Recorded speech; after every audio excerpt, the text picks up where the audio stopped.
Welcome to the AFR Saints channel, where we provide you daily content on your favorite team, the New Orleans Saints. Do us a favor and hit that subscribe button. Be sure to leave your comments below and smash that like button. Who dat? Let me start with just the most current thing on the timeline, which is the Saints signed Johnathan Abram, which isn't going to be any big-time news, but they did need help at safety after they let Marcus May fly. Are they done at safety, or do you anticipate them adding maybe like a big-ticket item at safety?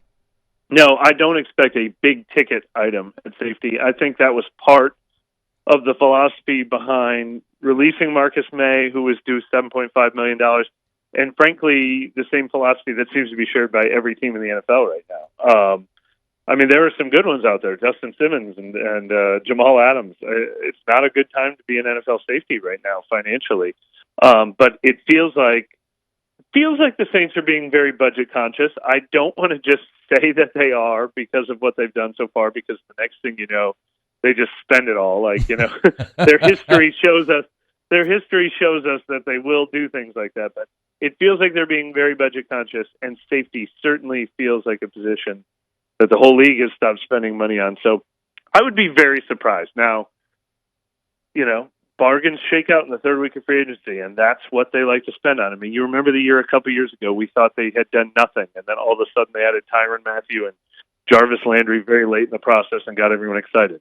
Someone like Justin Simmons has to settle for a prove-it 1 year, $9 million deal. Do they get in on something like that? I can't rule it out, but I don't think they're poised to make a big splash really anywhere. I think they're looking for more bargains.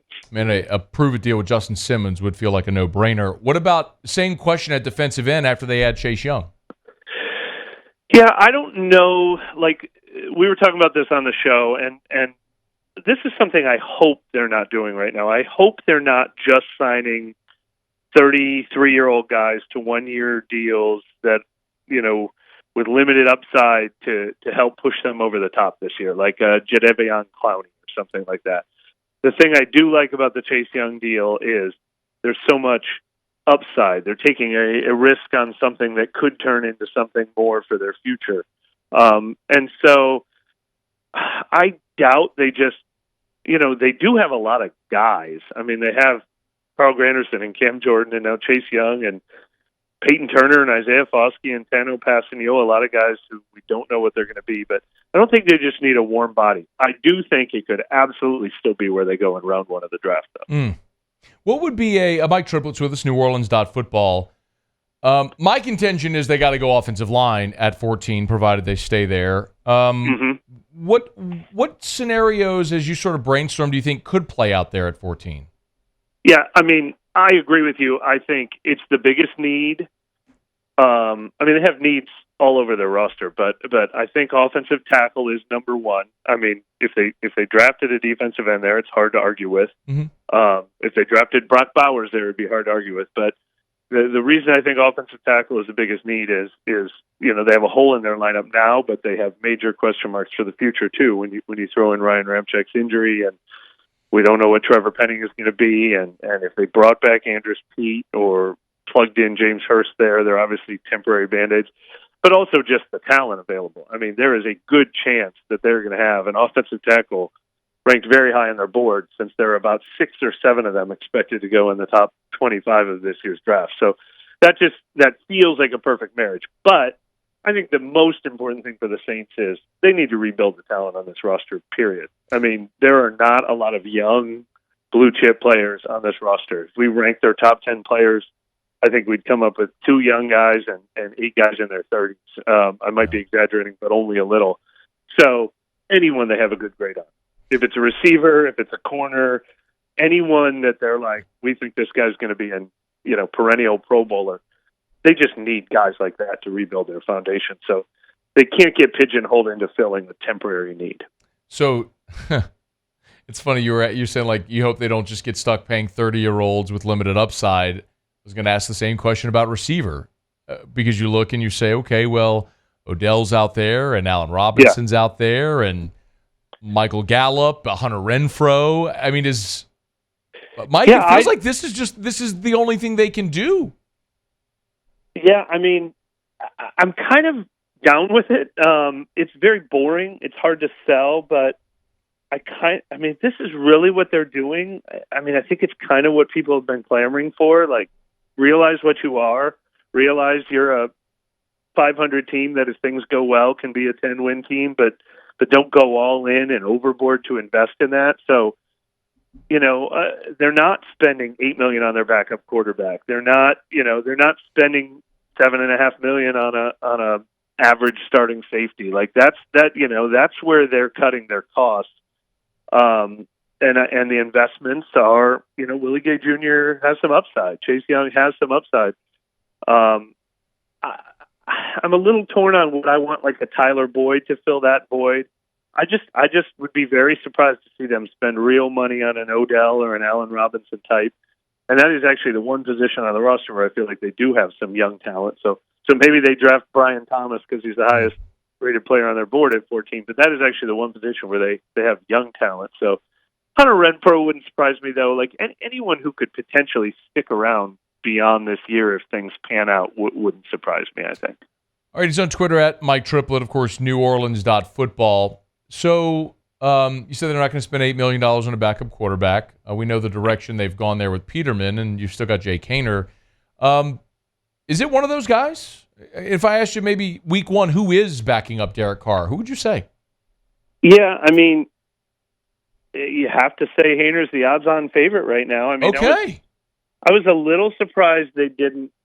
There were so many backups available this year in that Jameis Winston, Jimmy Garoppolo. I mean, it's funny, they all switch teams. Gardner Minshew switches teams, and then Joe Flacco switches teams, and then I don't know why nobody kept their own backup quarterback. But I thought there was so much to choose from that they pay $4 or $5 million for somebody because we've seen them do that in recent years with Andy Dalton and Jameis, but they did trade up for Jake Haener in the fourth round of last year's draft, and they are trying to save some money, and that's the place to do. He should be able to win that job. I thought they'd at least bring in somebody just a little bit more proven in recent years, like even if it was Trevor Siemian or something like that. Then please not again. No. That ship has sailed, Mike. Do not let that ship circle back to port, please. Right, but Peterman's pretty uninspiring for that position, but I get it that I'm glad they didn't spend a bunch of money on Ryan Tannehill and then hope he never played or something like that. Are we just hoping that Jake Haener is because we saw the Brock Purdy thing in San Francisco, like the undersized guy who was a late round pick who they turned into a guy who was better than anybody thought? Like, is that just the subconscious or the conscious thought here with Haener? I don't know if I would say that for sure. I mean, okay. I'm trying to remember what is it? Nathan Rourke was the rookie who played okay as Trevor Lawrence's backup. Tyson Bagent was a rookie for Chicago who came in and did a good job as a backup. It doesn't have to be Brock Purdy, but can Jake Haener be a younger, cheaper version of Taylor Heineke than going out and signing the actual Taylor Heineke and having to pay him real money? I think that's where our thoughts are. Brock Purdy would be nice, but I don't know if we're aiming that high. Look, I don't know, Mike. I don't know that in all the years you and I have talked, I've ever been lower on the Saints than I am right now. Do you see a path forward for this team that doesn't involve the escalator down? I mean, tell me if you feel different, Mike. But it just feels like they're just on the escalator down, and eventually it's going to bottom out. They're not going to be able to deny where they are in the NFL pecking order. And they're going to have to start getting younger and rebuild, which I know they don't want to do.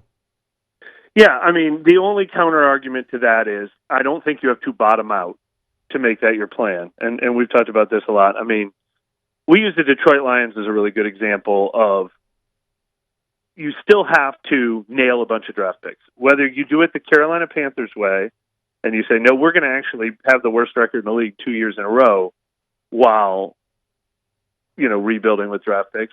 Someone like Detroit never totally bottomed out. They kept Jared Goff as their quarterback, and they hit on Aiden Hutchinson, and they hit on Panay Sewell, and they hit on some skill position players, and they hired the right coaches, and they turned it around without doing the full. We're trading every player you've ever heard of off of our roster and compiling a bunch of draft picks to do it. So it is possible, but there is no way to do this without drafting better and compiling more draft picks. And they're really, obviously missing on Trevor Penning hurt so bad, because that would be really nice if you had your left tackle in place for the future and you didn't miss on that. You traded multiple draft picks to get Olave and Penning in here. You only hit on one of those two guys. And now this year they have a first and a second, and then no third and fourth. That really hurts. So I just don't want to see them trading multiple picks to move up for one guy. Like, we only need one more guy. They need a lot of guys, and I don't want to see them trading a lot of future picks for temporary players and stuff like that.